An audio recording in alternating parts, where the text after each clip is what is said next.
नमस्कार। तर आज आपण ताल झपताल शिकूया। तर या ताल झपतालची माहिती। ताल झपताल मात्रा 10, सम पहिली मात्रा, विभाग 4, खंड 2-3 2-3 मात्रांचे 4 खंड, टाळी 1-3 8वी मात्रा, खाली 6वी मात्रा। तर या तालचे शब्द बघूया। धीना, धी धीना, तीना, धी धीना। तर हा ताल आपण हातावरती बघू।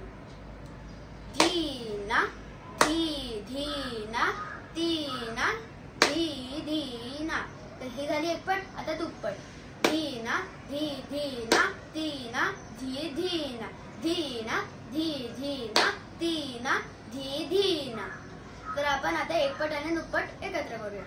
धीना, धी धीना, तीना, धी धीना, धीना, धी धीना, तीना, धी धीना, धीना, धी धीना, तीना, धी धीना, धीना, धी धीना, तीना, धी धीना, धी। धन्यवाद।